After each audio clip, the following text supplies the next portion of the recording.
Hello and welcome to learning objective number 5 of chapter 4. Compute that break-even point, looking at sales and unit sales and sales dollars. So break-even analysis is an aspect of cost value and profit analysis designed to answer questions such as how far sales could drop before the company starts to lose money. So we're going to look at a few different permutations and combinations of the formula, but I want to show you again how this is derived. So we have our contribution margin, which is going to be our sales less variable cost, and that's going to equal contribution margin less fixed costs, and that's going to be our operating income, or let's just call it profit here. If it's negative, it's negative. But in general, this is how this goes. Okay. I am futzing with this for just a second, so bear with me. Okay, cool. So we turn this into a formula. This is equal to sales minus, so let's do profit. We're going to start at the bottom. Profit equals sales less variable costs less fixed costs. And then we can also say profit equals contribution margin less fixed cost. And that's because sales minus variable costs is equal to contribution margin. Boom. So replacing that. Great. So what if I have a profit of 0? Well, that means I'm at my break even. One more unit sold and I make a slight profit. One less unit sold and I'm at a loss. So if we have profit equals to 0, we are at break even. So when we're at break even, we still have contribution margin less fixed costs. And then let's add fixed costs to both sides. So we have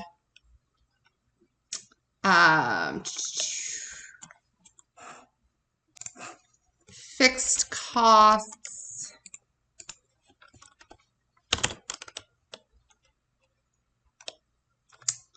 plus 0 equals contribution margin, and let us, well, actually, I guess we could just go, sorry, fixed cost equals contribution margin when the profit is 0, and then let's divide both sides by contribution margin to get rid of contribution margin. So when we divide both sides by 1, we have then this is equal to fixed costs divided by, let's see, I'll just make this a little smaller.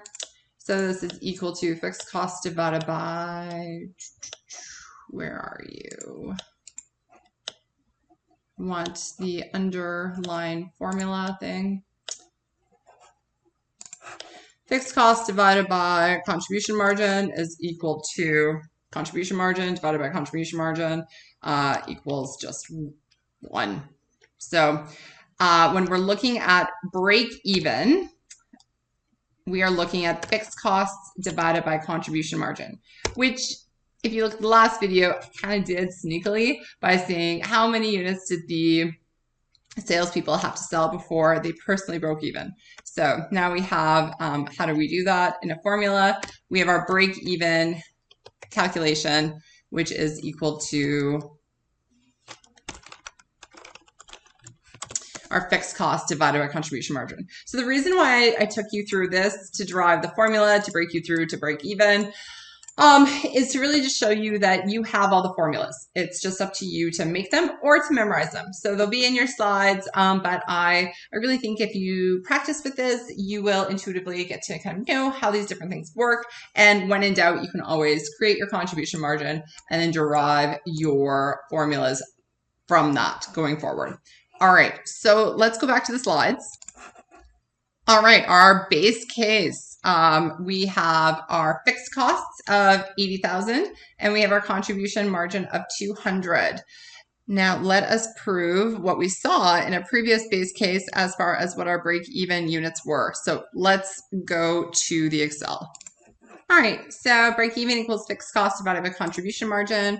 Our break-even here is going to equal our fixed cost of 80,000 divided by our contribution margin of 200, and that gives, of course, It doesn't like the comma.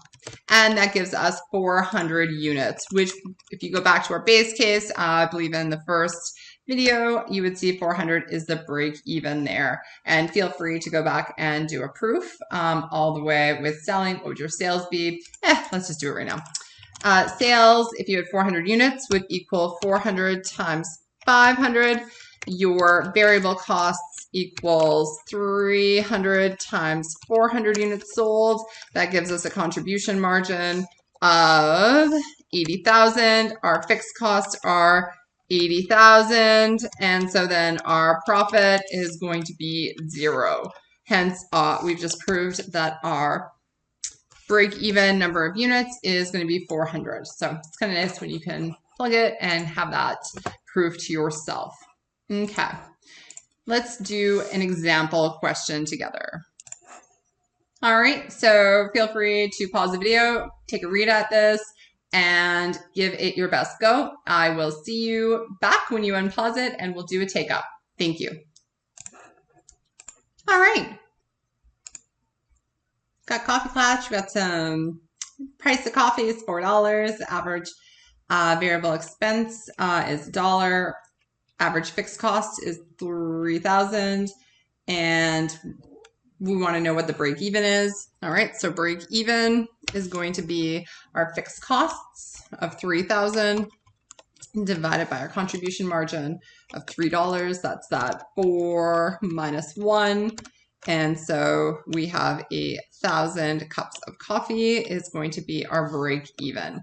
And since they sell more than 1,000 cups of coffee, that means that they aren't making a profit. So we want to pick D as our correct answer to answer the question. So fabulous work. Let's go back to the slides. One more, and then we will go to the next video. So please pause this video, give it a shot, and we'll see you in Excel. All right, let's do some calculating. We are looking here for break-even sales in dollars. All right, so where should we start? Well, if we want the sales dollars, I suppose we could do the CM ratio. So if we have a break-even of, let's see, fixed cost divided by CM ratio, our fixed costs here are 3,000 divided by our CM ratio. Our CM ratio we calculated earlier, but that is our $3 contribution margin divided by our $4 in sales. So that was our 75%. So then we have a total of break-even sales in dollars of 4,000, which matches our A. And so I can go back and quickly do the proof for the CM ratio. The CM ratio is going to be our contribution margin, which was our sales less our variable costs, equals our sales minus our variable costs.